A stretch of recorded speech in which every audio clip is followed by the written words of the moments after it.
welcome to Real Talk, where we have healthy conversations about low carb, keto, and carnivore diets. Join Brian from Wick Goes Carnivore and Greg from My Weight Loss Life.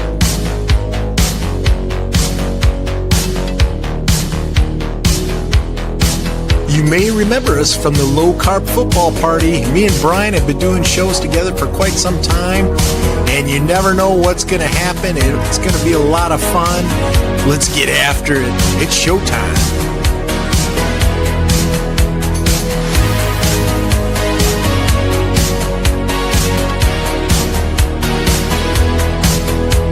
It's time for some real talk. Hello. So, Greg, first of all, thanks for making that nice little intro for us. That's pretty cool.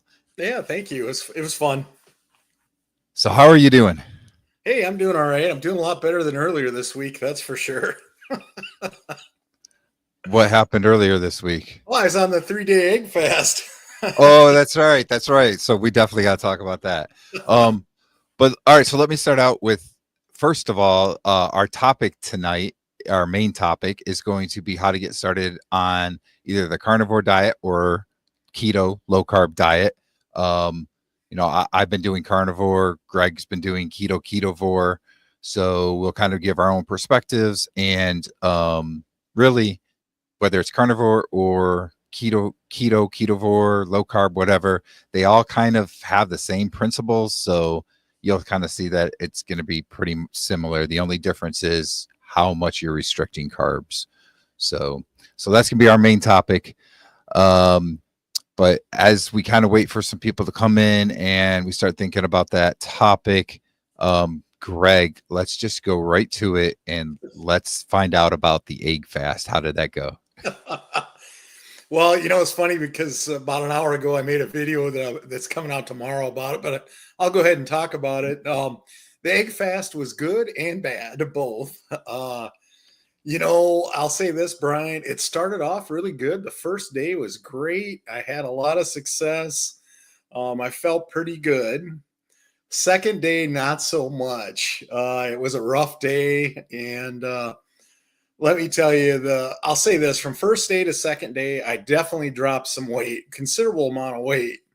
I think part of it had to do with over the weekend, I was at a wedding and I didn't get to take my blood pressure medication, which one is kind of a diuretic. So you tend to drop, it helps you clear water of your body. I did not take that on Saturday night. Well, I started my egg fast a day early on Sunday. Okay.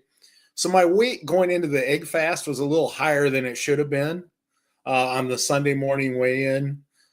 Just because of the, not having the wedding, traveling, and then not having that diuretic. But Monday rolls around, do the egg fast, and I dropped a considerable amount of weight and thought, man, this is all right. Well, as Monday went along and I was eating, and it was even before that, when I got to work, man, I just felt so crabby and mentally not clear. I just couldn't think. I was frazzled. It was just, wasn't having a good day. And then about the afternoon time hit, I ate some eggs and afternoon hit, and my stomach started giving me trouble. So then I just have to run to the bathroom. And it was not such a pleasant experience. And, I got to supper time and I just did not feel well. I was supposed to go help my daughter paint at their house. I had to bow out. I just did not feel well. Finally, I just gave in and I ate chicken, some canned chicken on a low carb wrap. And then I immediately started feeling better. So I don't know if I had low blood sugar possibly, but I immediately felt better. And then day 3, I didn't even do it because after day 2, I was like, no, I'm done for today. I, however, has kept the weight off that I dropped. So that was a good thing. So I think, looking back on it, would I do the egg fast again? I would probably do it for one day just to maybe help get you in ketosis, that type of thing. Or if maybe you haven't been in, you had a bad day the day before, do an egg fast the next day, see how that helps you out. I could see where some people would work, though. My wife did it with me, and she was successful. She dropped weight. She didn't have any stomach troubles, and she didn't feel like I did. So it's one of those things I'm kind of up in the air. Yeah, I think it's good for some people. Some other people, maybe not so much. But it was worth a shot. I'm glad I tried it. I could definitely see where a lot of times they say, well, if you're gonna have an event, you want to fit in an outfit, or you want to feel really lean, you do it right before that event. It makes sense to me because you can drop the weight pretty fast. So I think that's one of the things, Brian, that I kind of learned about this. But some people like it, some people don't. Okay, so let me ask this. There's probably some people out there that are asking what is an egg fast. So basically, you're just eating eggs and nothing else, right? And Yeah, does it the only matter thing. like how often? Go No, ahead. it doesn't really. I ended up having 11 eggs the first day. I started off with just a couple hard boiled eggs, and then what did I have? I made an omelet with some cream cheese. You can have cream cheese. You can have cinnamon. Those are two things you can have besides eggs. And I had a omelet with cream cheese in it. And that night I did I don't know if you remember me doing a review on an egg loaf type thing that we made before, but it had cream cheese, like 4 ounces of cream cheese, 8 eggs, fourth cup butter. We made that for supper and ate that, my wife and I, and it was good because it was just a different variation. It was kind of bland, but we ate it. That worked out fine just to mix it up. But that's the thing with eggs, you can prepare them so many different ways, so the taste is a little bit different. So that was the nice thing about it, I guess. But it yeah, that's one of those things. Eggs is pretty much it, whether you eat them hard boiled or you scramble them, whether you make like an egg salad type or smash them up. My wife liked to do that with butter and then put butter on it. So yeah, that's pretty much all there is to it, Brian. There's not a lot to it. Okay. So I'm going to catch up to some comments here. Simpson put this out there earlier. I'm doing the egg fast along with Greg. Oh, she's wondering if the eggs are as bad as sardines. Now, I'd have to say no, based on our sardine challenge we did. What was that, like last year? But Yeah. Greg, what is your take on that? Because I think you actually like the sardines. Yeah, I didn't mind the sardines. They weren't bad. So I just remember you getting sticky fingers and licking the keyboard, or I was licking your fingers.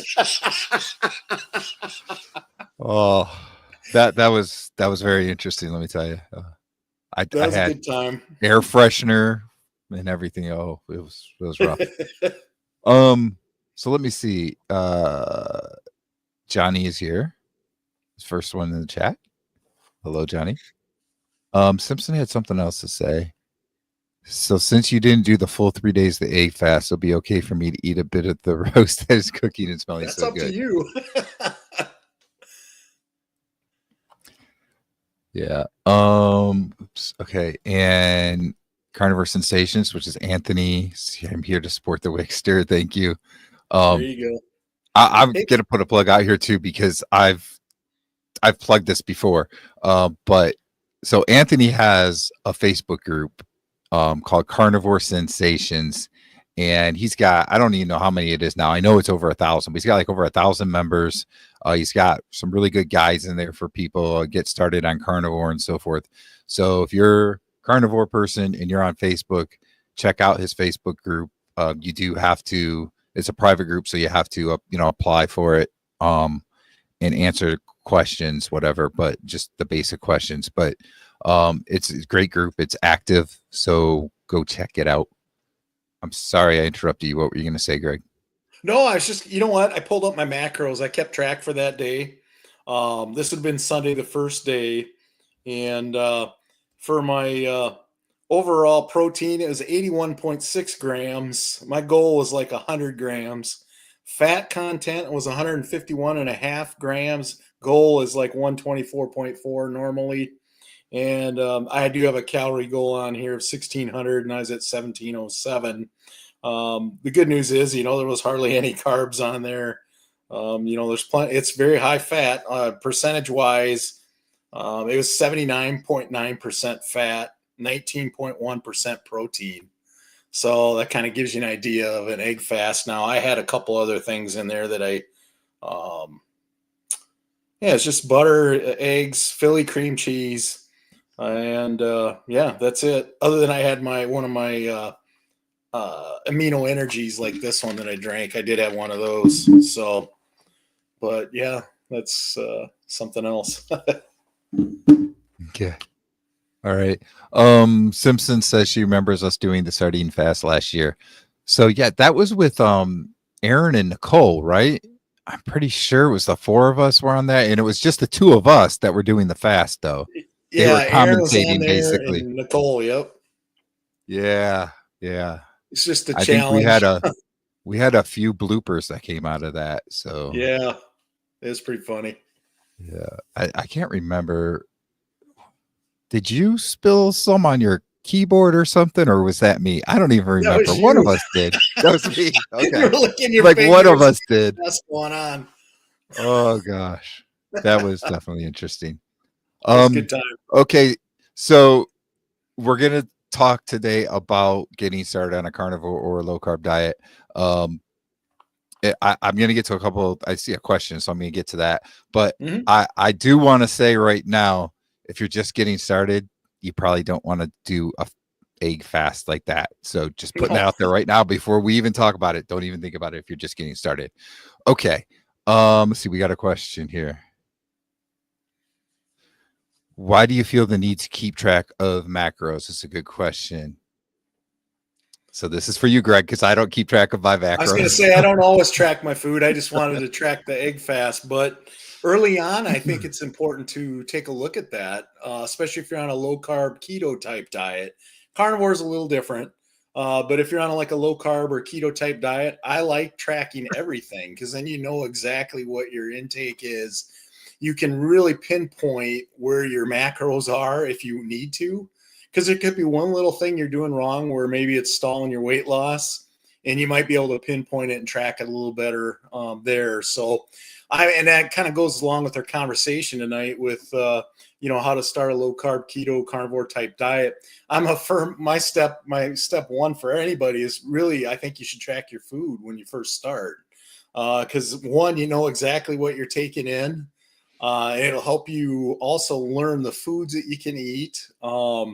And I think that's one of those things that, you use an app like Carb Manager. You can track all that stuff. Now, some people really get into the macros, some don't. My main thing I track is carbs, obviously. I like to know my fat ratio, where it's at, because I like to be around that 70% intake, because that's where I lose the most weight and seem to have had a lot of success. So I guess that's one of the reasons why I like to track my food.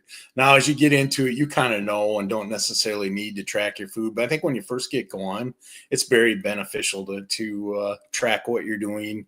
Not only that, is if you do the carb manager before you even start the process of trying to lose weight.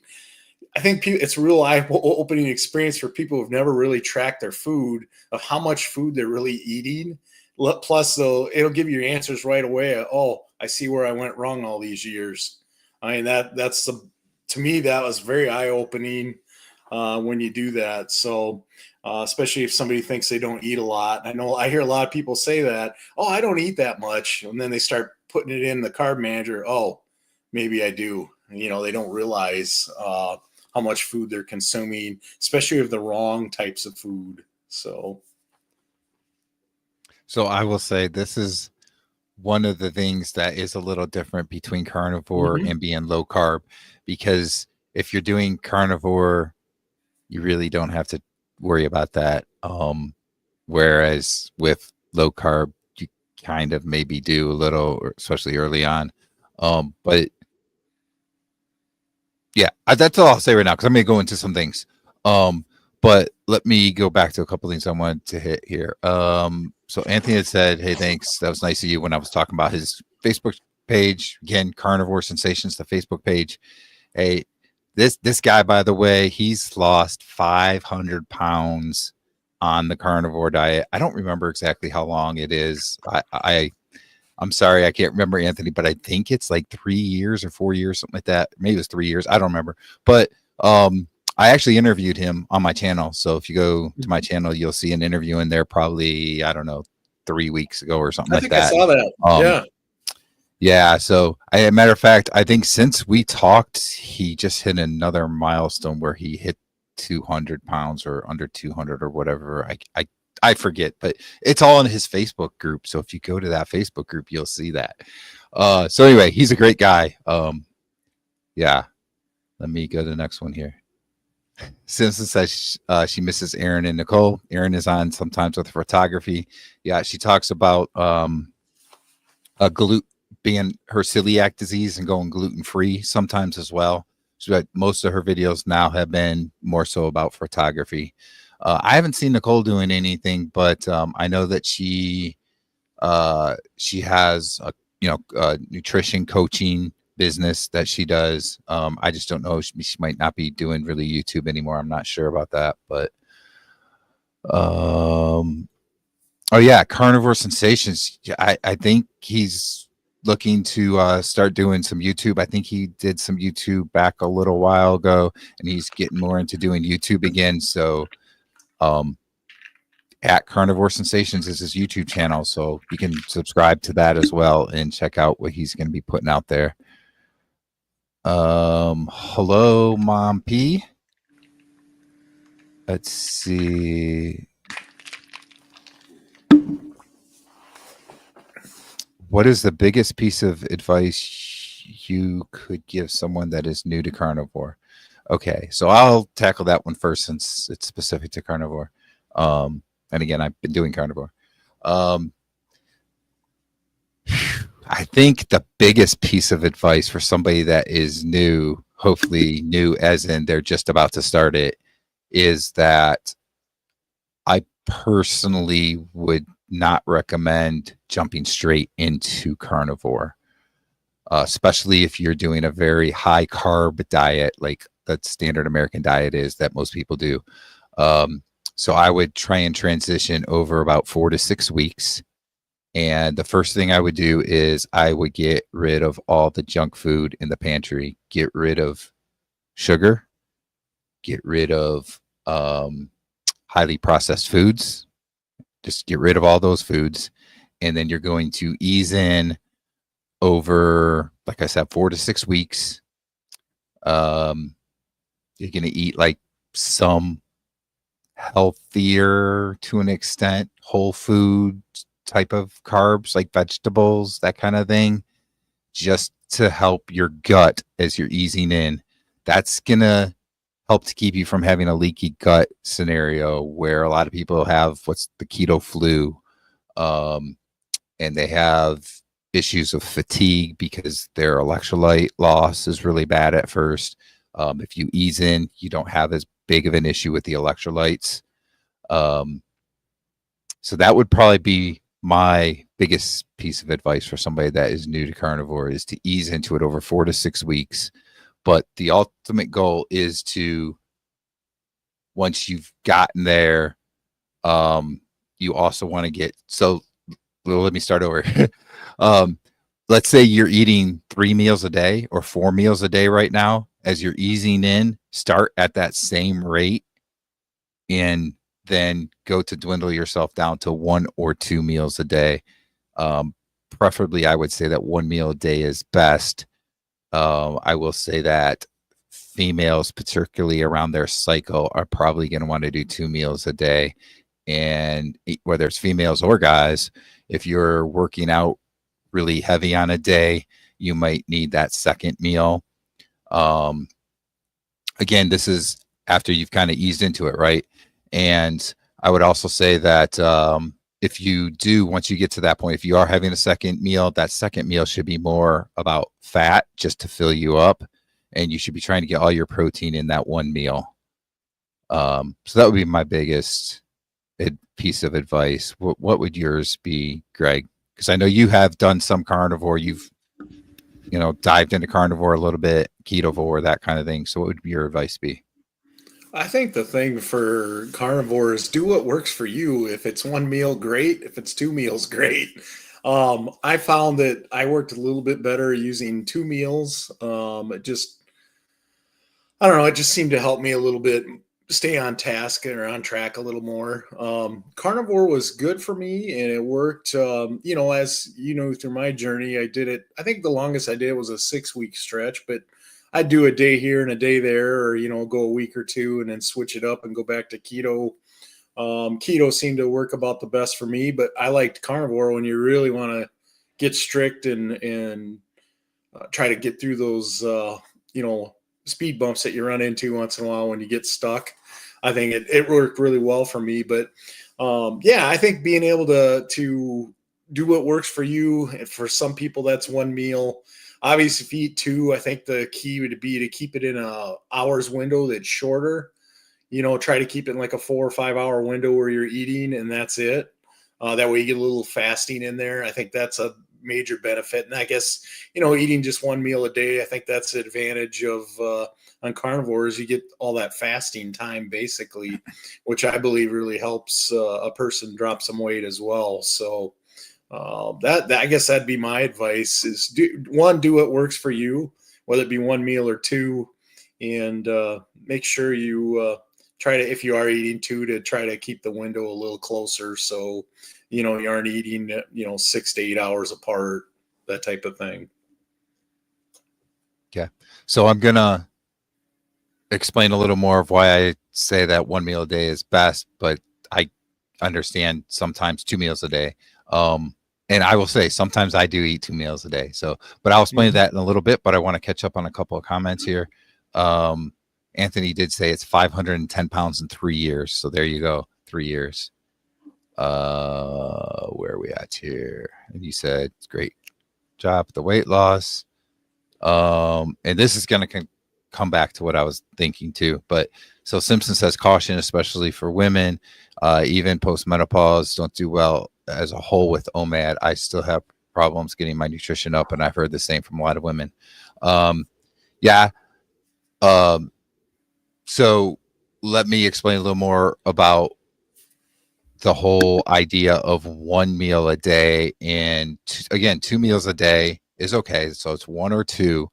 But if you're doing 2, it's best to try and get most of the protein in one meal. And this is going to be more a little bit of the science behind it. So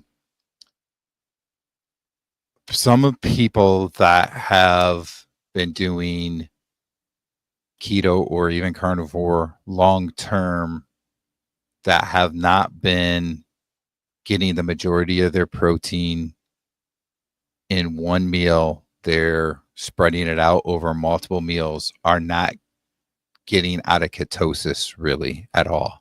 They're constantly in ketosis, and overall long term, that can be a problem with a few different things, but one in particular is your blood sugar. And that's why some people kind of start to see their blood sugar rise after so long doing the diet. So what's better is to have that a good amount of protein in a meal. If it ends up being 2 meals, that's okay. But if you can, at least one meal, you want to have enough protein in a meal that is kicking you out of ketosis for that whatever period, 3-4 hours or whatever. And that is giving your body that little bit of an insulin spike, but it's not too much of an insulin spike like you normally see on a standard diet, which is a natural thing that should happen. And then you go back into ketosis. Let's say you eat like middle of the day or something, and that's the only meal you do. Probably in the morning, by the time you've woken up, you're going to be producing pretty good ketones in ketosis at that point again. And you might not eat again for a few hours, whatever it is. That's also why some people do some fast that lasts 2-3 days because they're in ketosis for that period. But then they end up having a really big meal and they kick themselves out of ketosis for a few hours. So that's an important piece there. It's possible to eat a couple meals a day and still do that. You can just, like I said, have the one meal more in terms of fat and not as much protein. And that way you really have that one meal that's kicking you out of ketosis instead of a couple of times during the day. but that's kind of the science behind it. And that's why some people have actually on social media after a few years said, you know what, I had to switch and now I'm eating fruit or whatever, because they were having problems with the way that they were doing their eating.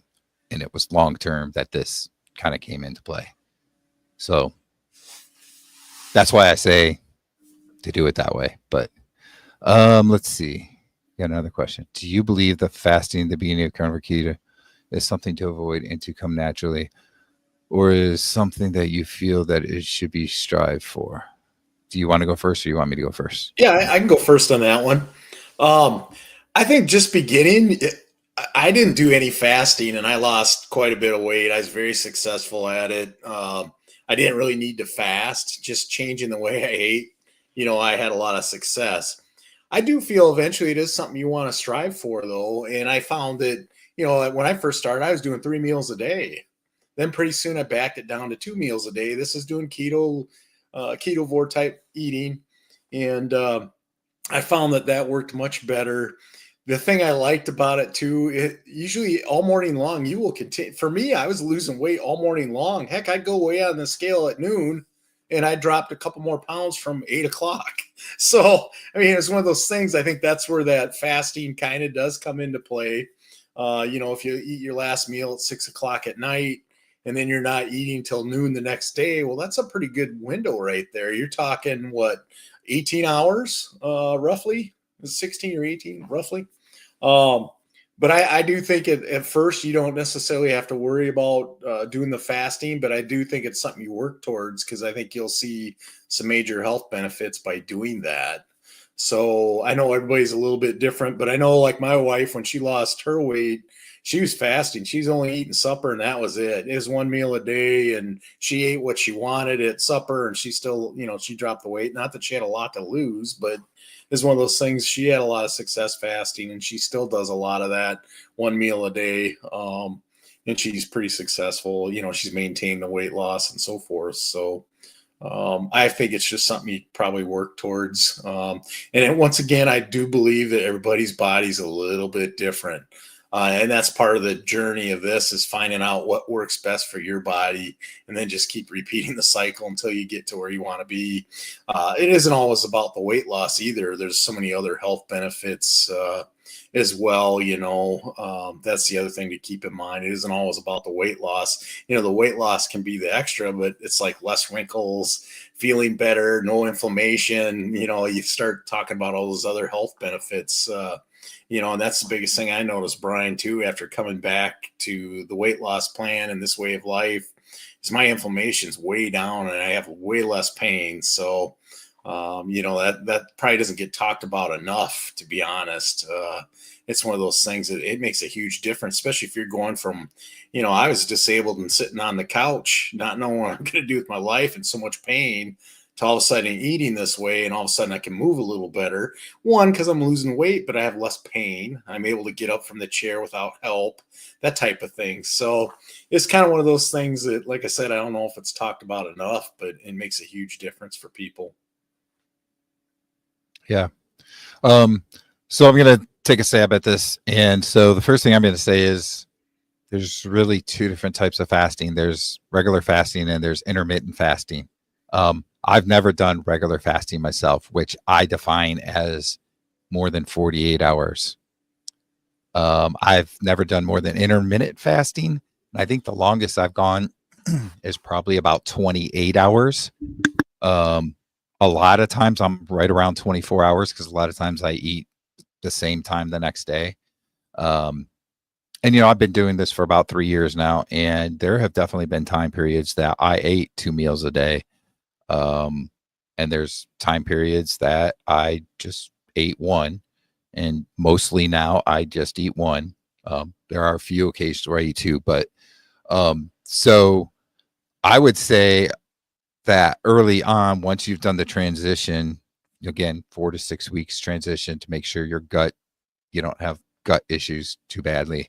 But once you've done that transition, you're going to find fairly quickly especially with carnivore, if you're eating a lot of fatty red meat, even for instance, um, you're going to find fairly quickly that you don't want to eat that often. And that kind of puts you in that intermittent fasting. So if you do eat, let's say, we'll say at like noon, and then you eat again at 6, that's 18-hour intermittent fast before the next time if you eat at noon again, right? So that's a pretty good intermittent fast. If you eat once a day and it's more like 24 hours, that's a pretty good intermittent fast there. Again, like I said, I've never done any what I call real fasting over 48 hours. I've always just done intermittent fasting, and I don't necessarily set out and say, you know what, I'm going to intermittent fast for this long of a period of time. I basically try and eat enough fatty meat that I am full, stuffed, is for the most part stuffed. And basically the way I do it is the way that Dr. Anthony Chafee talks about it, is when my food isn't tasting as good anymore as it did before, and I'm kind of like, this is getting a little blah. Well, that means I'm not hungry anymore. I'm full, so I can stop eating. And I try not to eat again until I'm really, truly hungry. And, there are some times, like the next morning, I'll be sitting there at work and I'm like, my stomach kind of feels a little bit hungry, but I just take some water and then I'm good. So in reality, I found out, I wasn't really hungry. That was just a mixed signal from my brain that I was thirsty and I was thinking that I was hungry. So that's something too. But that's the way I do it. And I know that that's really hard to say that early on because you have a lot of sugar cravings and so forth, and you get cravings and you want to eat. So it's really hard to say, well, how can I go by that? Because I'm going to eat and then an hour or two later, I'm going to get these sugar cravings and I'm going to want to eat again. So that's hard. As you go on, it gets a little bit better. But that's basically the way I've done it. I learned that from Dr. Anthony Chafee, and it works well for me, at least. I need to catch up on a lot of stuff in the chat here. Let's see. So this is a good point for Simpson. People who have had the gastric bypasses do better with small meals 3 or even 4 times a day. I've heard from people that have had, I can't think of it right now, what I want to say. Gallbladder removed. They say the same type of thing. Ultimately, you got to do what works for you and what you want to do. And that's important, what you want to do, because if you try and do something that you don't really want to do, you're probably not going to stick with it. So that's an important piece. I wanted to say the science behind the whole thing with your insulin spikes and so forth with eating 1 meal a day, because that is true. But that's what really happens. And that's what a person should try and strive for. But there's obviously going to be situations out there that people either can't do it or they just don't want to do it. And that doesn't mean that there's anything wrong with that. As long as they can make it work for them and they're going to stick with it, that's a good thing. So, let me see here. So I think Anthony's talking about you. He says, I like this idea. I'm good information. Yes, thank you. Interview. I was thinking it's for you, Brian. You're the stud over there. I don't know. Let's see. So Rick is here. Hey, Rick. I appreciate it. 3 meals a day is my way of life. So here's another example. Rick is 40 years, I think. I think he's 40 or 41 years now on the carnivore diet. It obviously works for him, 3 meals a day.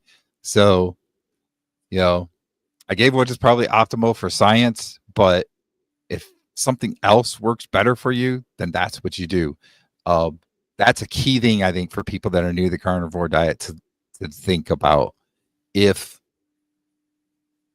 not necessarily if, but you need to do what is going to work for you, and you have to kind of play around a little bit with it to figure out what's going to work right for you.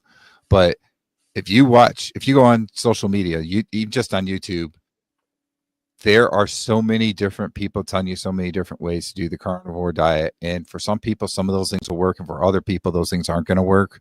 So you got to really find what's going to work for you. I mean, like I said, there's a lot of truth to the whole getting knocked out of ketosis thing. So you really want to make sure you're getting enough protein in at least one meal a day, even if you're doing multiple meals a day. But you got to do what's going to work right for you and what you're going to stay committed to doing, because it doesn't matter if it's the best diet in the world. If you're not committed to it, if you don't really want to do that, you're going to stop doing it. And then that's not going to help you at all. So, Yeah, that ties into, to me, it's like, to me, diets are temporary. It's a lifestyle change and a way of life, a way of eating.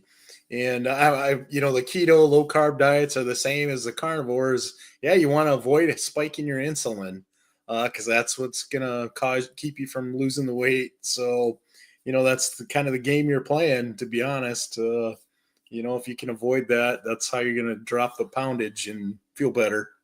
Avoid the inflammation. yep. Simpson says I like short stints of dry fasting, 1 or 2 days at the most.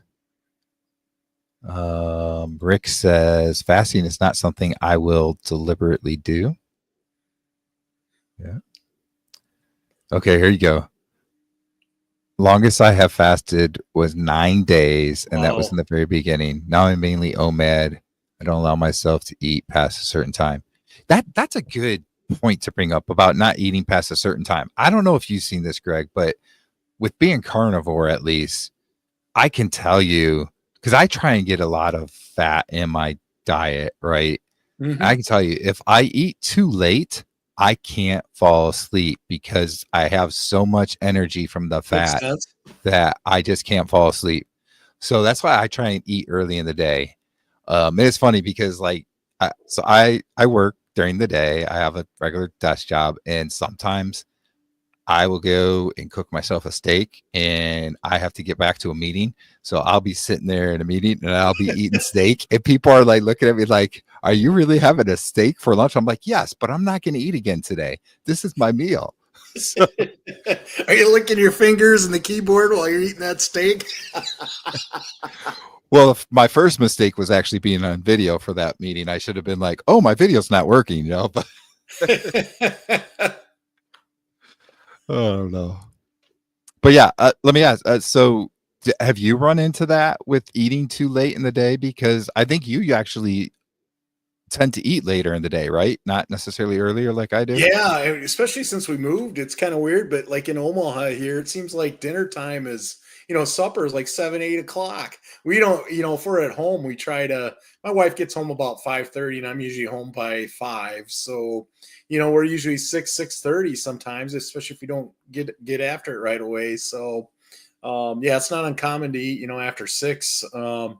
Probably need to do a better job of making sure that I don't eat after supper. For the most part, I really don't have much, but once in a while, I'll grab I don't know. Sometimes we make these Philly pickle wraps where it's pickle wrapped with, it has cream cheese and then like some lunch meat around it.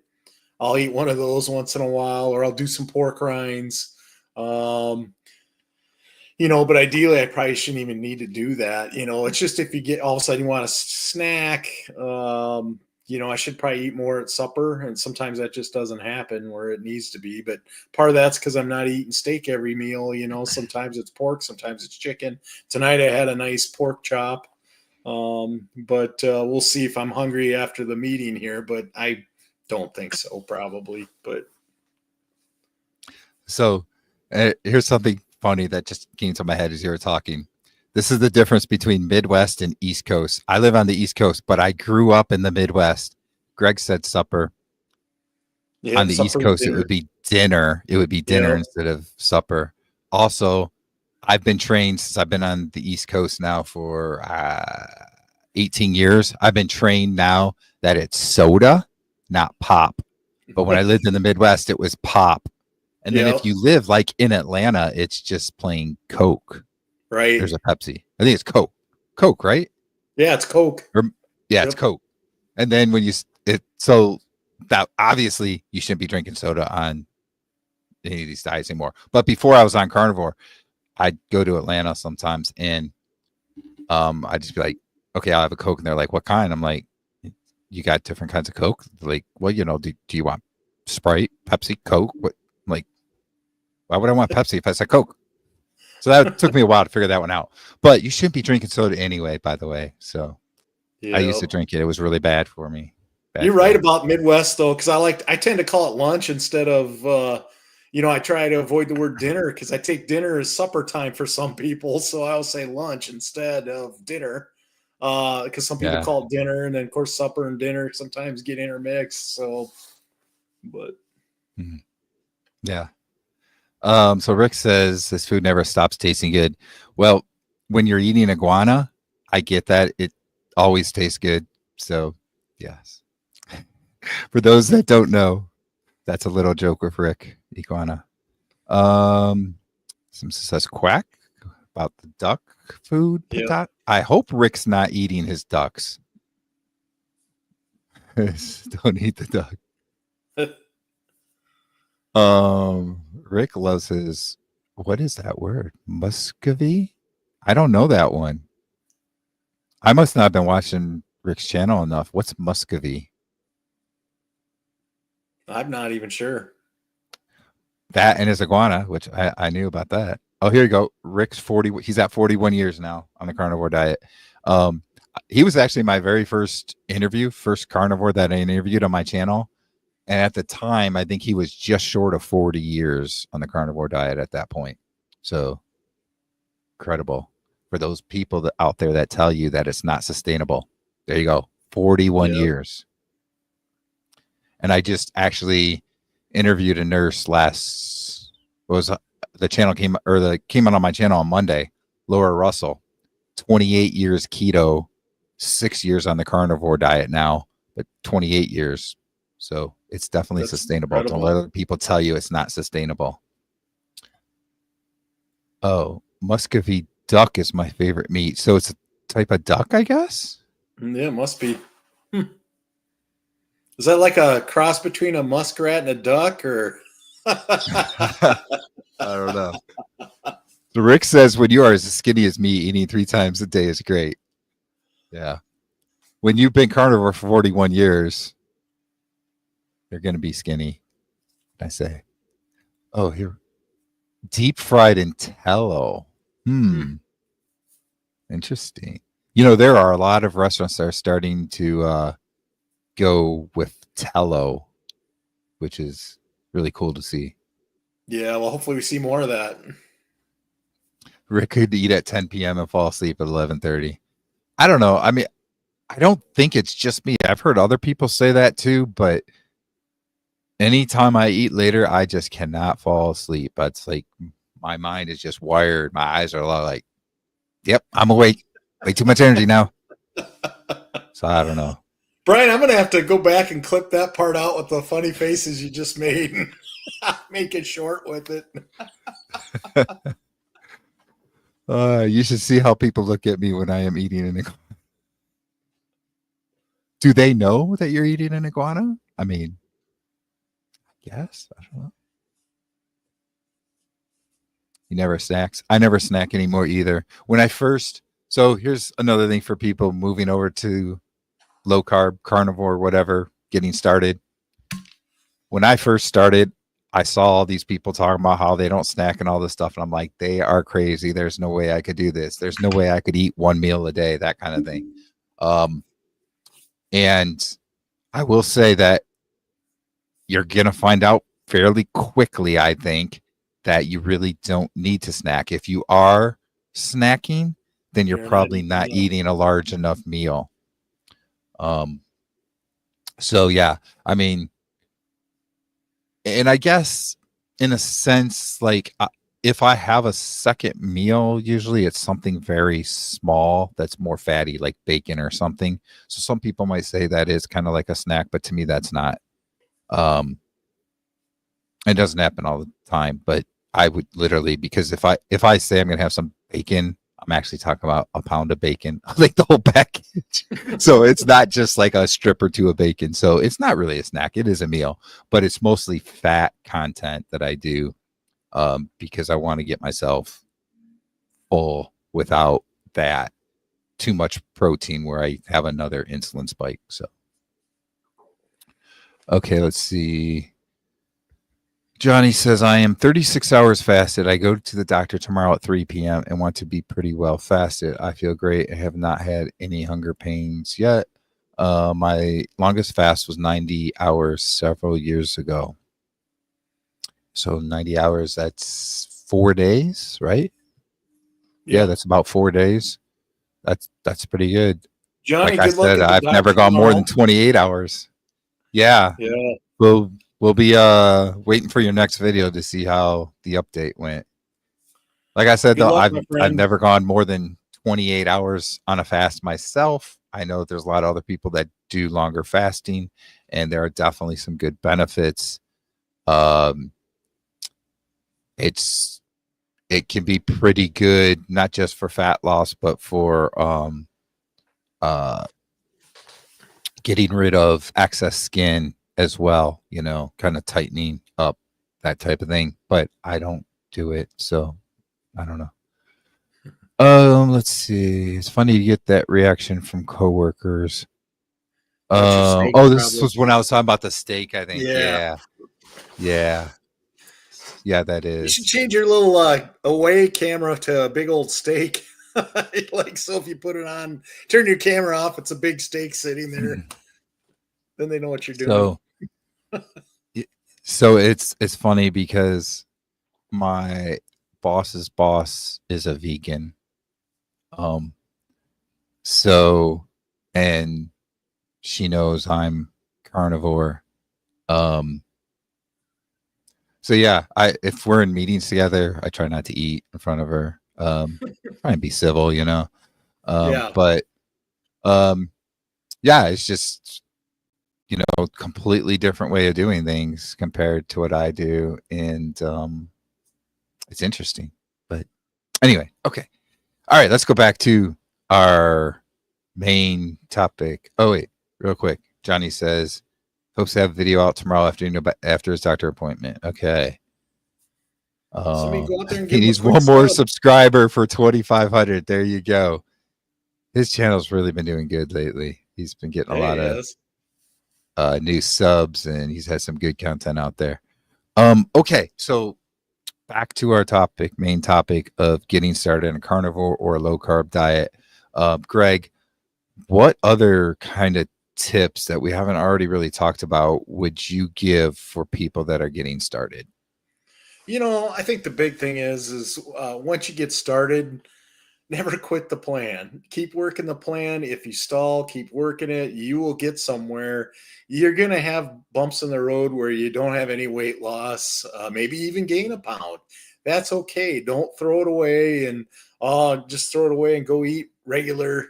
You're only going to hurt yourself doing that. Stay on the plan.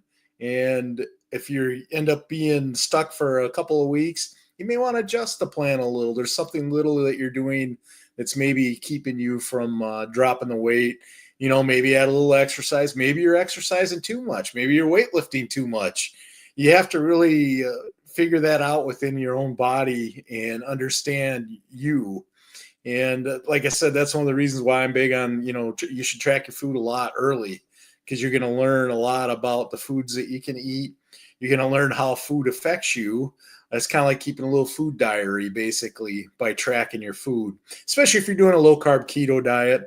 And I even a carnivore at first, chances are, I'm kind of like Brian. I don't think you should start off with a carnivore diet.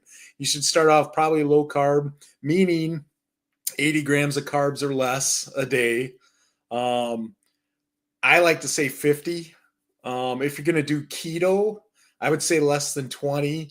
Granted, you're going to hear different definitions from different people. To me, ketovore is like 10, carnivore is basically 0. And then there's also the lion diet. But to me, you end up changing your plan along the way. You start out low carb, you start dropping weight. Maybe you want to tighten it down a little bit, so then you're more keto and then, you're getting a ketovore, and then eventually, maybe you're a carnivore, which a lot of people go that route. They end up going keto to carnivore.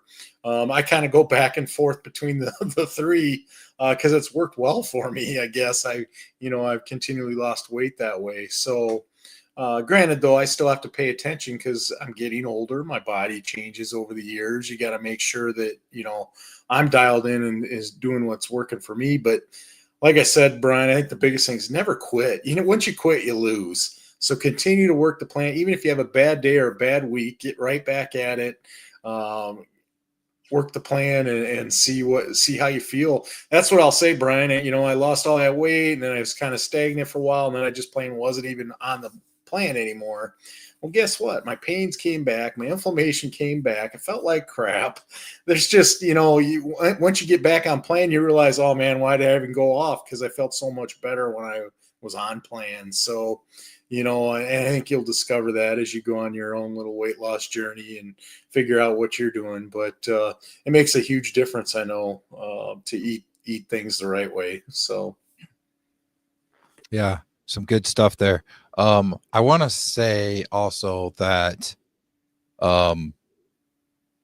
when you get started, there are definitely some things that can derail you. And one thing you got to keep in mind is that, see, a lot of people, not everybody is going to this way of eating because of wanting to lose weight. Some people it's for health issues, health reasons, whatever. Or some people, they feel fine, but they think this is the right way to go, right? But a lot of people are doing it for weight loss. And I want you to remember that weight loss and fat loss are two different things. And your journey is not something that should be compared to somebody else's journey, because somebody might do things really fast and lose weight really fast, and somebody else might take a longer time, and that's okay. That's just the differences between people. But keep in mind that when we say we want to lose weight, it's really that we want to lose the fat that we've got, the body fat that we've got. And especially if you're working out and stuff like that, and you're not used to eating a lot of protein, you're going to be building more muscle than you could have imagined. It not like you're going to get huge like Dr. Sean Baker or anything, but you're going to be building muscle. And so you're going to be putting on some weight that way, and you're going to be losing some weight with losing body fat. But those two might cancel each other out a little bit, and you might not see a whole lot of weight loss. But if you're doing measurements and you're checking like your waist, from your belly button, your neck, your legs, that kind of stuff, you're going to probably see that you are actually losing more fat than you thought you were. So that's one thing to kind of keep in mind there. I also want to say really quick, and then I'm going to go to, I think I saw another question in there, but something that I think is really, really big and really, really important is when you're getting started to make sure, and I've talked about this, I don't know how many times before, but make sure that you have a really good why for yourself that is very personable. Your chances of success is so much better if you have that why than if you haven't even thought it out. You just say, you know what, I just want to go to this diet. I forget, but it's something like 70% of the people that go to a diet end up failing and going off the diet at some point. And majority of those people don't actually have a really good personal why. So you want a why that's not necessarily because I need to lose 20 pounds or because I need to lose 100 pounds. It's why do you need to lose 20 pounds or why do you need to lose 100 pounds? Why is it so important to you that you need to lose that weight? So it's very important that you have that why and that you always remind yourself of that why. That's going to put your chances of success on the diet so much better. And you're going to get to a point you're not even consider it a diet anymore. It's just your lifestyle, your way of eating, and so forth.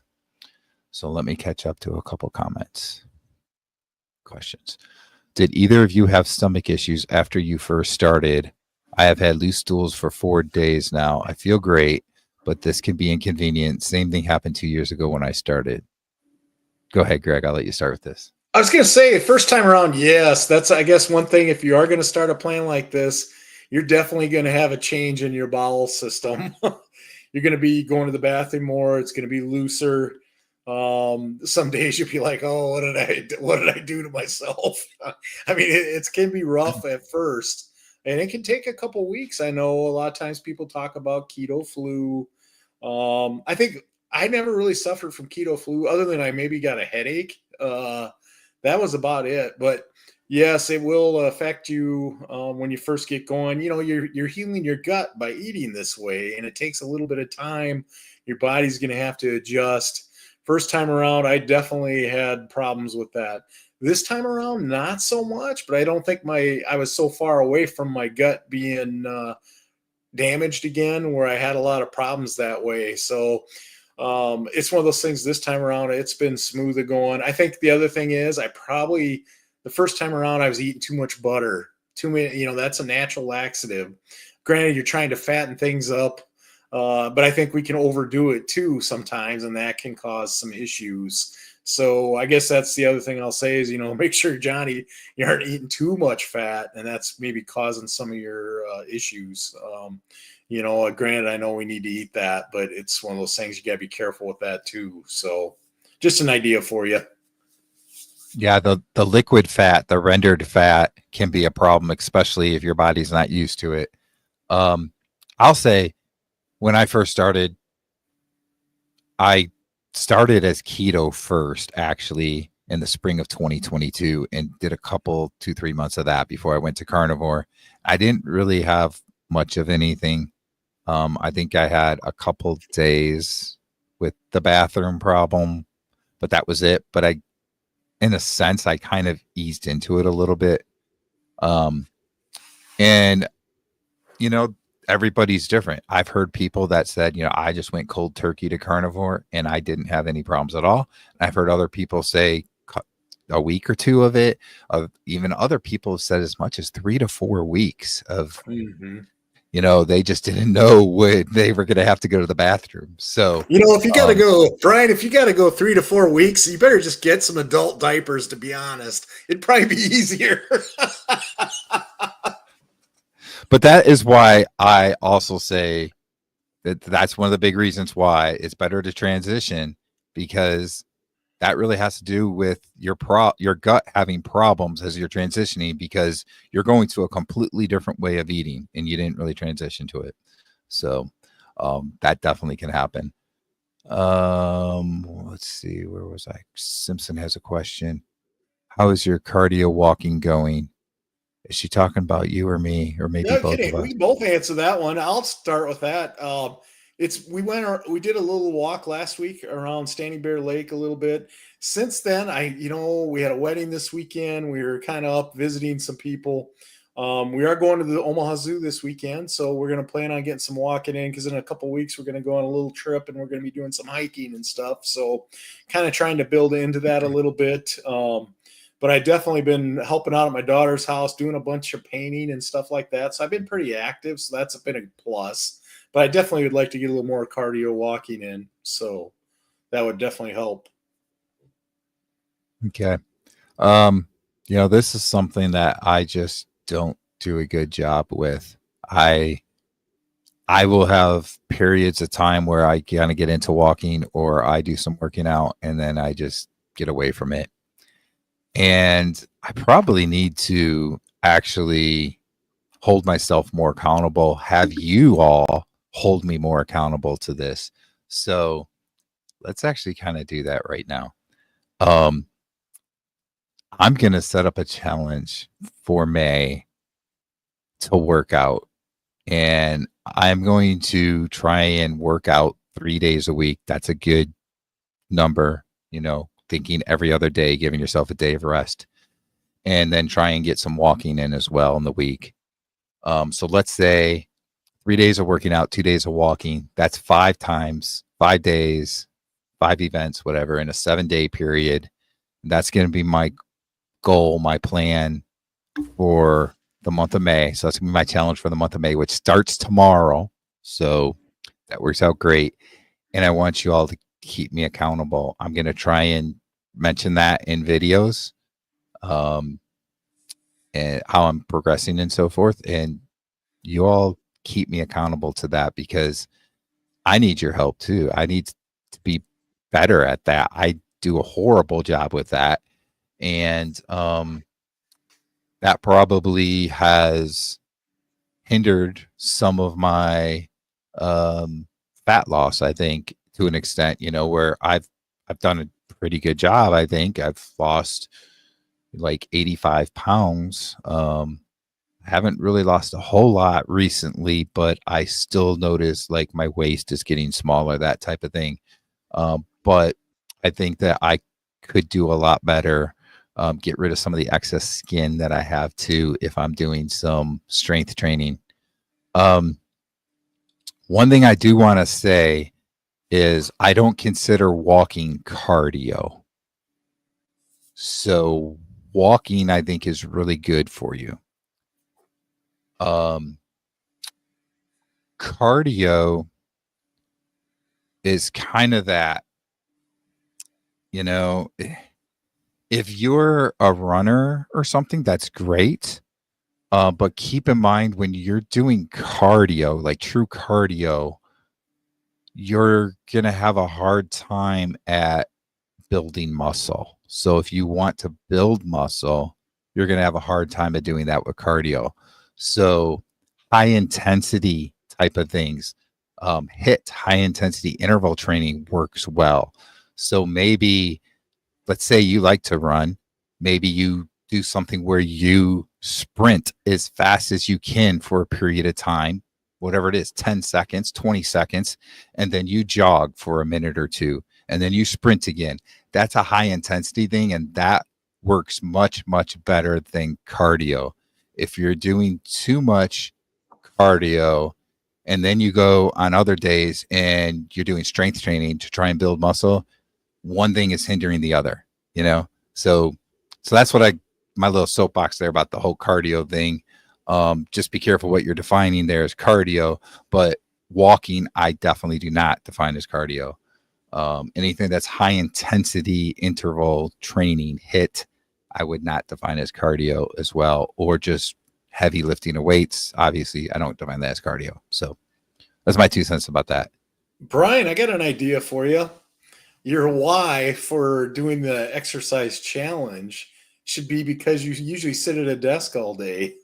So this will get That's you a good out from point. behind the desk. So that makes That's a sense, right? great point. That's a great point, because it's true. Like, for my day job, I work at a desk, and then after that, maybe I'm going to work on a video for my YouTube channel, or get ready to do a live, and then we have a live stream. So I'm sitting at a desk again. So I'm not very active. Maybe some I need walking to be a lot more videos active. again. Do some walking videos. Yeah. Yeah. Let me see. What did Johnny have here? If I drive to Virginia, will you do some sprints with me? I will. So I actually want to do some sprinting at some point. But I can't even get myself to do walking that much right now, not alone sprinting. But I will definitely do sprinting. I will look crazily out. I mean, I'm gonna look like one of Rick's ducks out there trying to sprint. And I'll probably fall or something like that, but I'll definitely do it.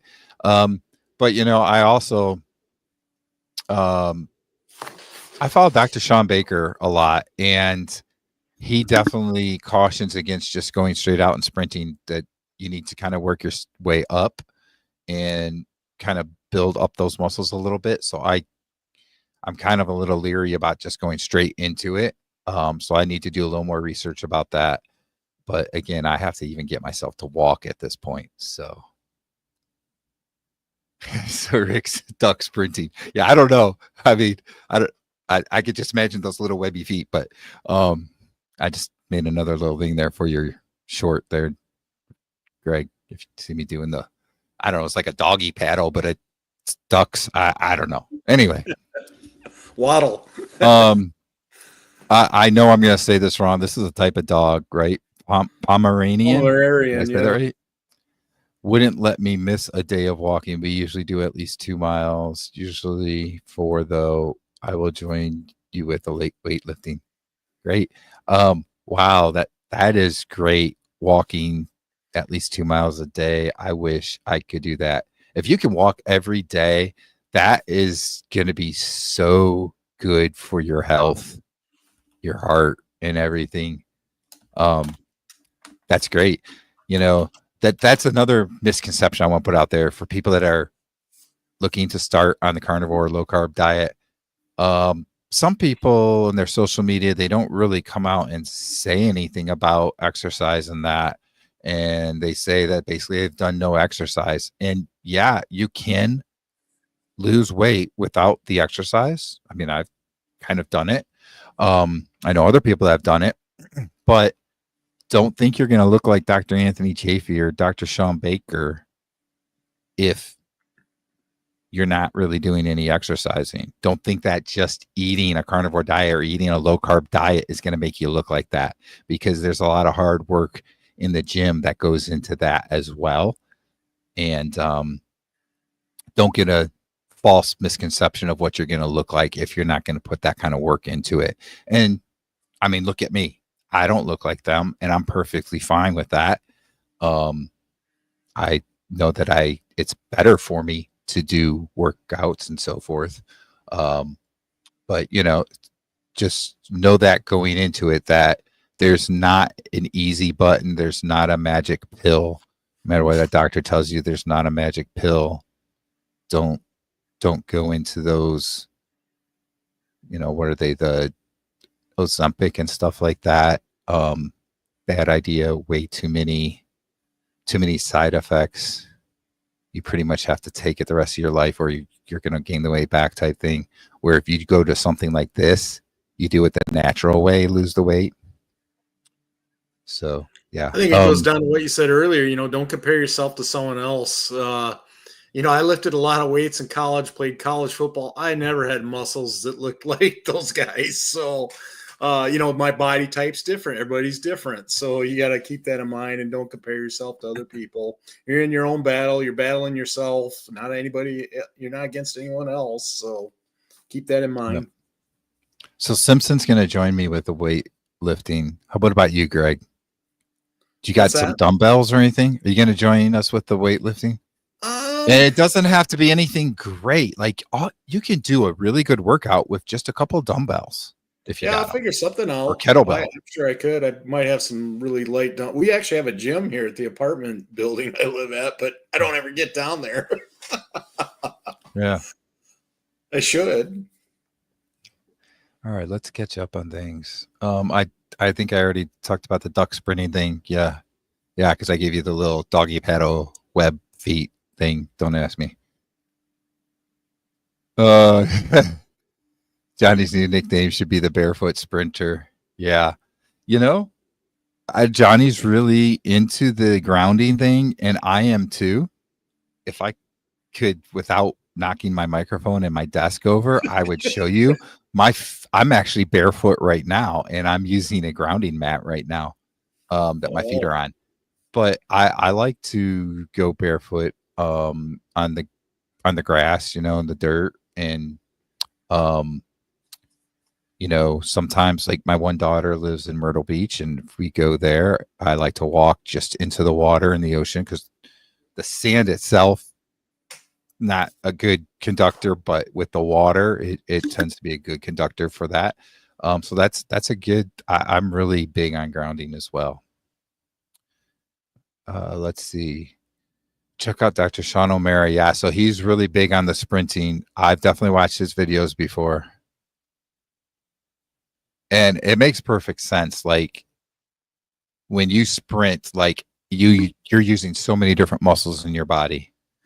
You really are. So you're really training a lot of muscle groups when you do that. Hello, Bill. How are you?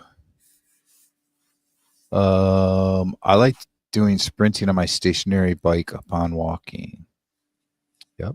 I got a stationary bike too in the garage somewhere. I haven't used it in a long time. Chris says, "Great evening, guys. I was using a walker, could not use steps, went carnivore, no walker. Steps 2 at a time, 7 to 8 months takes time." Nice. Great job. Yeah, great job there, Chris. And I absolutely love where you said takes time at the end, because that reminded me of something else I really want to talk about tonight. And that is, a lot of people want to know why they don't see big changes overnight. Keep in mind, you may have taken yourself to, let's say you're 40 years old. Let's just say, okay. Well, no, let's use me. I'm 51. Okay. I'm 51 years old. I started carnivore. I was 48. So I was 48 years old. By my mid 20s, I was overweight. So for over 20 years, I was overweight, unhealthy, basically 48 years of eating bad stuff. Even when I was skinny, when I was younger and I was really active, I still ate bad junk. I drank soda all the time. I ate chips, French fries, whatever, right? You do that for so long, you can't expect that your body is just going to get healthy really soon. And it's different for everybody. But, matter of fact, Professor Barquet, I know some people love him, some people don't because of the style on his channel, but this guy is so smart. He has so much experience with different things, science, nutrition wise, right? I heard him the other day saying, somebody asked a question of how long do you think would take me to get healthy on the carnivore diet? And he's like, well, the first question is, how long did it take for you to get unhealthy?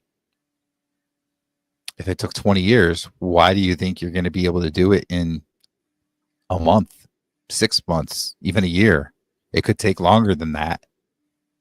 You're at least going the right way, and you might feel a lot better, but that doesn't mean that you've completely reversed everything, right? So it takes time, as Chris said here. Anything you want to add to that, Greg, before we move on? No? Yeah. You good? Can you hear me? Can everybody hear me? Okay, good. Way to go, Chris. Excellent victory. Yes. Oh, I missed this. Okay. Rucking. So this is when you wear a weighted vest. Am I right? Or am I thinking of something different? I'm not sure. I know Simpson commented about it. I see. Yeah. If it's what I'm thinking, I could be completely wrong, but I think it has to do with wearing a weighted vest. Dante Frigno's Freedom, Frigno Freedom, whatever YouTube channel. He's done that for, I don't know, whatever it is, 3-4 years now. And that's something that is great. And you know what? Some people out there be like, hey, I can't afford to buy a weighted vest. Okay. It might not be quite the same, but somewhat the same. Get yourself a backpack. You probably have a backpack at home, and put some heavier stuff in it, and you're weighting yourself down that way. I was going to say, Brian, I've been carrying a weighted vest for 53 years now. Okay, so I think I'm right, because Simpson said, I hate rucking, although I have to admit that I feel so much lighter after doing it. So yeah, I got to tell you, I'm not carrying as much of a vest as I used to be before carnivore, but I still am too. Bill's got to go feed my bird dog. Bird dog. He likes chicken. Is that getting away from the iguana or the ducks? Jumped on him because he's like, no, don't eat the duck. Oh, it could take over a year to rid the body from seed oils. Yeah, seed oils are a bad one. Oxalate dumping. I mean, I've literally heard of people having oxalate dumping 2-3 years after they stopped, where they, it just different things trigger the dumping out of your body, out of your body. So oxalate dumping is another one. That there's just so many different things that can take a while to heal. I've interviewed, I don't know how many people. I've interviewed a lot of people, most of them carnivores, some people that are low carb on my channel, and heard so many amazing stories of people healing things. Some people say, they healed, like, let's just say, we'll say back pain. Okay. Some people say they heal the back pain within a couple weeks. Some people say within a couple months. Other people say it took over a year. And it's not just that. There's so many different things, right? It can take a long time. And in some cases, you feel better and it's better, but it's not completely gone for a year, 2 years or more. And that's just because, unfortunately, your body was in an unhealthy state for a long time, and it takes a while to heal. It really does. Let's see. I still get the oxalate dumping brash. Yeah. So, Greg, any other tips? I'm trying to remember if I said everything that I wanted to say on the tips with getting started. I think the why was a good one. Definitely, know your reasons why, and then stick to the plan is a big one. Never quit, and I was trying to think if there's anything else that we missed that would be key. I think the other thing would be maybe get involved with a group, maybe be part of a Facebook group that you is doing the same thing you are, be around like-minded people or people that are working on the same thing. Maybe find like a workout buddy or someone to hold you accountable for the weight loss, where you can hold each other accountable. I guess that's another thing we didn't really touch on, but that definitely is it's better to be doing it with someone than no one. So the last time we did a live stream, that was 2 Wednesdays ago. Yep. I had brought those things up, right? Mm-hmm. I talked about the why, and then I talked about the accountability partner, and I gave the example I had with somebody who's accountability partner. And I cut that into like a 7-minute video and put it out on my channel, and it actually did really well. It's like the second best views on my channel for a long form video. Yeah. It's like over 8,000 views right now. Yeah, it's over 8,500. The one that has the most today. So okay, good job. And the one that has the most is like 11,000 or something when I did blood work 1 year into the carnivore diet. But anyway, some of the comments I got about that was, you don't need to have an accountability partner. And I think maybe I wasn't very clear on that. You need some sort of accountability, and it doesn't necessarily have to be a one-on-one accountability partner. I can't even talk.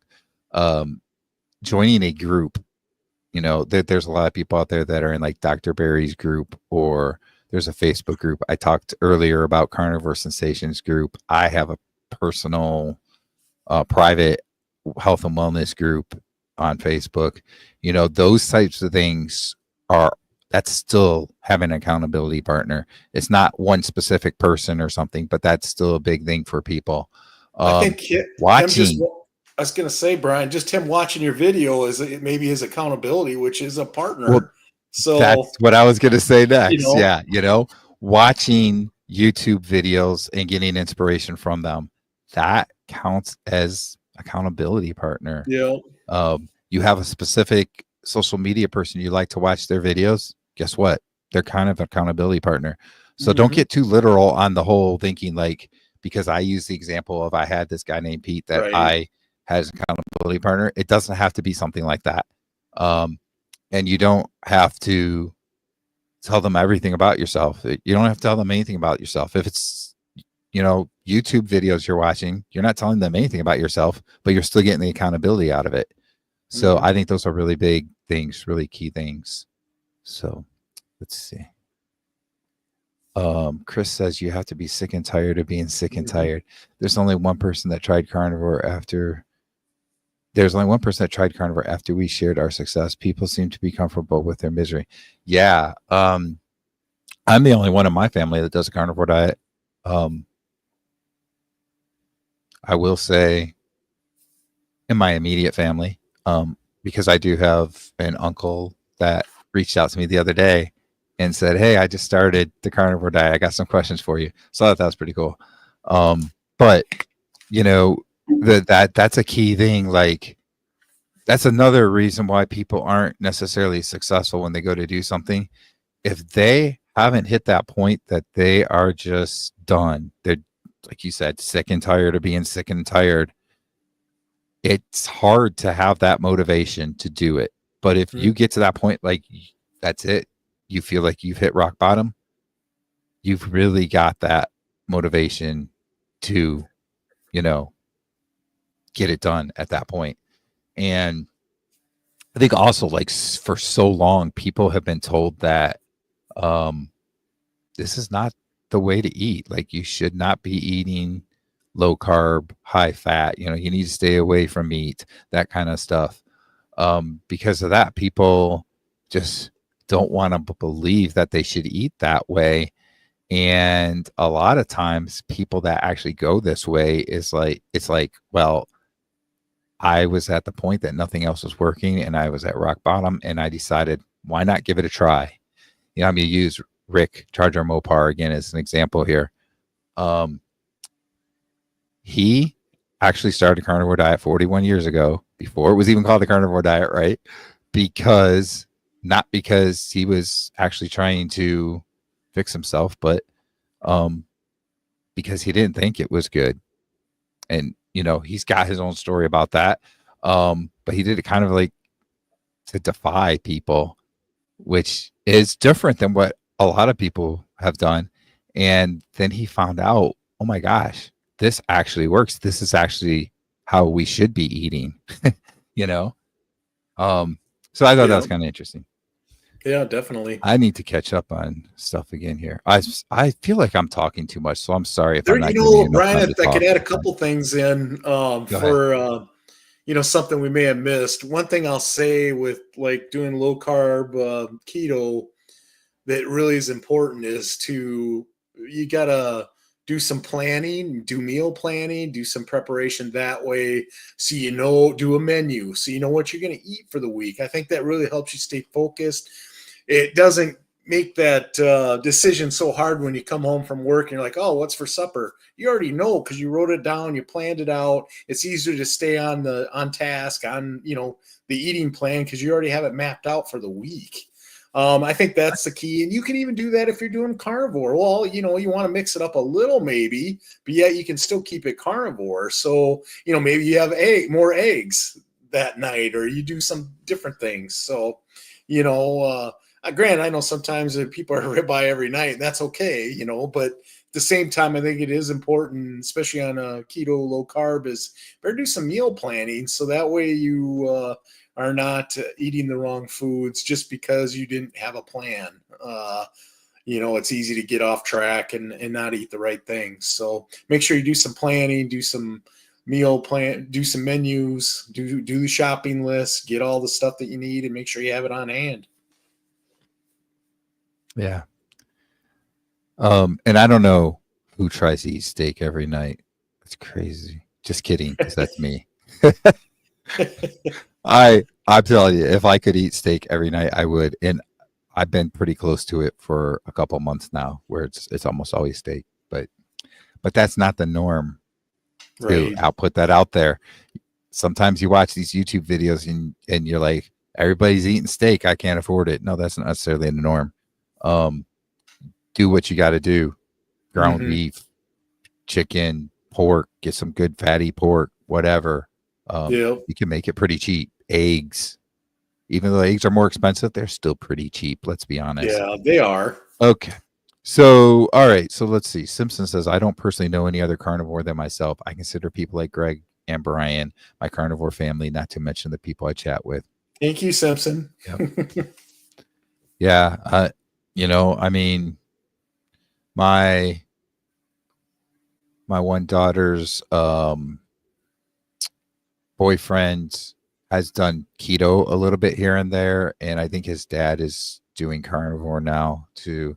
But outside of that, and of course I mentioned my uncle, I don't really have people that are personal to me, whatever, that do this. Although I say Greg and I have become pretty good friends over the last couple of years, and we both do it. But yeah, it's the majority of the people are from this community, from going on YouTube, going on Facebook, and stuff like that. That people that I get to know that are doing this. Bill says, the good news is my family knows about carnivore. I probably would have never started 20 years ago. Yeah. I got to, before I started, when I first started watching, I was watching Dr. Barry and Dr. Sean Baker a little bit when I was doing keto. Well, I kind of started keto because I heard other people doing it that had success, but not necessarily people I knew, but just other people, right? But then I found Dr. Barry, and so I started with keto, and then started thinking, like, from watching him and Dr. Sean Baker, that I wanted to go to carnivore. But originally, as I started to do that, I was like, how can people do this? Like, that's not supposed to be healthy for us. I don't understand it. And I had to do the research for myself because that's the type of person I am. And I started researching this stuff and started seeing some of the logic and stuff. And I'm like, yeah, this actually is how we should be eating. I looked at some of the graphs of things, how people used to eat and so forth. I'm like, this is actually how we're supposed to be eating. It's crazy that for most of my life, I didn't think this way. I wish I would have known when I was younger. Yeah, me too. Dr. Baker says, tell them by showing them. He's a beast. Yes, he is. I've definitely had people that originally told me I was crazy. They're like, you're going to die doing that. And then within like 6 months, they're like, wow, it seems to be working for you. Maybe it's not bad. My wife even said that. I mean, I lost like 60 pounds in the first 3 months. So I had a pretty, with carnivore, that was, so I had a pretty big weight loss there really quickly. But yeah, I mean, as people see it, I've had that with like my cardiologist, for instance, because I had AFib and I was overweight and so forth. And one time I came back in there and he's like, oh my gosh, you're so much skinnier. And then just the fact that every time I kept going back and I hadn't had an AFib episode, like I was having 2 to 3 episodes of AFib a week before I started carnivore. And now it's almost 3 years without an episode. And he was just like, okay, what are you doing? And I explained it, and he's like, okay, well, it's working. I'm not sure why, but it's working. He was the guy that said you're never going to get rid of AFib. Maybe if you have ablation done, that type of thing. And then he's like, I don't understand. Like, he had me on a heart monitor for 24/7 for 30 days, and there's no episodes happening. And he's like, it's working. So now I go back like once a year, I should say. I just had a stress test done in the spring or in the fall, and I'm going to go back again next fall, I think, for a couple more tests just to make sure that they're not missing anything. But he's like, yeah, he took me off the medication because I'm not having AFib anymore. So it's great. And the other part of this, Kerry from Homestead How has great segments while creating his documentary. So Kerry's doing the Healing Humanity documentary. I know Bill Knott is one of the people that's featured in there that's had huge weight loss. And he's talked to all kinds of doctors, Dr. Hampton, Dr. Kills, Dr. Barry. I'm thinking he probably did Dr. Baker. I'm not sure. But it's going to be nice, I think, when that documentary comes out. It's going to really give a boost, I think, to this community. You just brought up Dr. Kills. Aren't you going to be on his show here coming up there, stud? Yeah, so I'm gonna be on Dr. Kilt's 6 a.m. live stream next Wednesday. So that's whatever it is, May 5th or 6th or whatever is Wednesday next week. Um, so, and I'm going to stream it on my channel as well. And then it'll be available if you don't want to be up at 6 a.m. Eastern time. So you can watch it afterwards. But yeah, I'm going to be his guest with him. And so Dr. Kilt's Dr. Nelson and Elia Wells. You remember our friend Elia? Mm-hmm. She works with Dr. Kiltz now on his his live stream shows and that kind of stuff. Nice. So I'm going to be on that next Wednesday morning. So that's going to be pretty cool. Let's see. Bill says my grandson moved in this past December. My wife and I have been carnivore for almost a year. Then is also now a carnivore. Almost 5 months for him. Nice. 5x. Okay, I'm like 5 times. Yeah. 5x to I think 2x in shirt size. That is great. That's awesome. That's great. I need to get some new clothes because this is from before I lost weight. And look at how big this thing is on me. But I just have never gotten. Look at like the shirt. Like this shows you how much weight I lost. This used to be a little bit snugger on me, snug somewhat, and now it's like so big on me. It's funny. I went into the office for work the other day and I wore a shirt that I used to wear and I didn't think anything of it, but we had a meeting. We had a meeting and we were on video and we have big screen and I could see the video and I'm like, oh my God, that shirt looks ridiculous. I look like a freaking clown. What am I doing wearing this shirt? So I need to get some new clothes. That's what I've learned from that. That can happen. Yeah. Kiltzy rocks. Yes, he does. Dr. Kiltz, very big proponent of the carnivore diet. He also donated a bunch of his money to Healing Humanity documentary that Carrie from Homestead How is doing. He's a great guy. When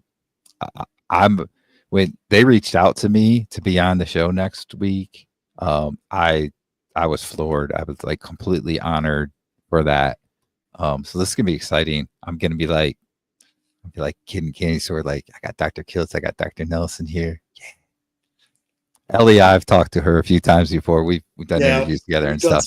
But Dr. Kiltz, man, he's like up there, like Dr. Berry, Dr. Chafee, Dr. Baker. That's pretty cool. So yeah, he's really Professor positive. Bart K. Professor Bart K too. That guy's so knowledgeable. So, boy, I've done a lot of talking. We're an hour and a half on this too. Yeah, that's all right. It's all good. Good information. Yeah. Got anything you want to talk about here? No, I think I feel like I talked too much.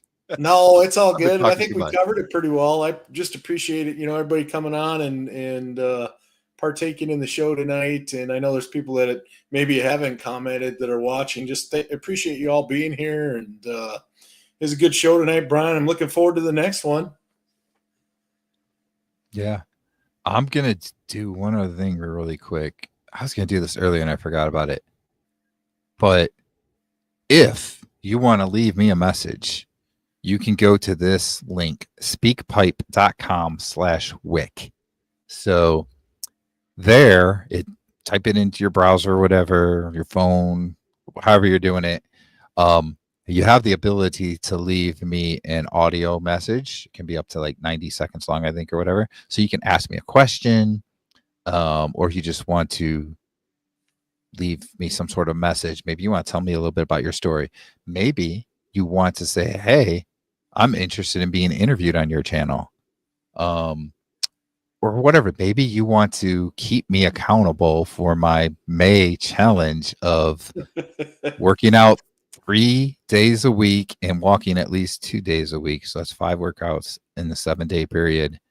Keep me accountable on that. Yep. You can do so by going to speakpipe.com/wick.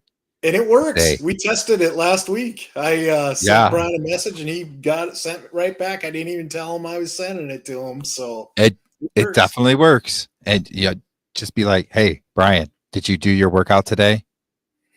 Brian, did you work out today? Why not? You better do it. So You can do that. Or you can ask me a question. You want to ask me a question, and maybe I will answer it in a next live or another video or something. Whatever. So speakpipe.com/wick. What am I doing here? Here we go. Did I see another comment? Yeah, Okay. Johnny. Love you too, Johnny's Johnny. leaving. All right. Yep. Anything else you want to add, Greg, before we close it out? We've been going hour and a half here, so Yeah, no, like I said, I think we're good, Brian. I want to thank you for your hosting and always doing a great job and your story. And excited to hear that you're on kilts. I'll have to tune that in, and I might have to set my alarm pretty early. What time? You said it's at 6 o'clock. What time? it's 6 a.m. Eastern time, so it'll be 5 a.m. Central time, your That's time. about the time I get up. But it's better because like up until a couple of weeks or up until like a week ago, they were doing it at 5 a.m. Eastern. So now it's 6 a.m. Eastern. So that's better than what it could have been. So I'm gonna get up in the morning and do that before I start working. So Yeah. yeah. And I'm Oh, gonna that's have cool. to I'm gonna have to work on my camera because like okay, my face might be a little red, but it's not this red. I don't know what it is about my camera, but you can Huh. see even my arms kind of have a little bit of a reddish tint to them. So I do get a little bit of rosacea type of stuff going on a little bit, but I don't understand why this camera makes my face and even my You're gonna have to hands. You start can kind wearing of see it makeup a for little the bit. show, Brian. I don't know. I don't know, but like how many issues I've had with my cameras, right? Like I had one time before it started getting all grainy and stuff, and then it was getting blurry and stuff. I don't know why I have so many problems with my cameras. So that's annoying. But anyway, all right. Thanks, Simpson says, Simpson. thanks, guys. I have your voice recording, Brian. Saves on my favorites bar suite. I will be checking to make sure you are Nice. exercising. All right. Keep me accountable. See, that's another accountability partner thing. Simpson is one of my accountability partners right there. Call it blush. Just call flush. Yeah. Yeah. I don't know. All right. So we're over an hour and a half at this point. I think we're going to call it a night. And I'm sure we'll be back with another episode of Real Talk at some point here. We got to figure it out. I don't know.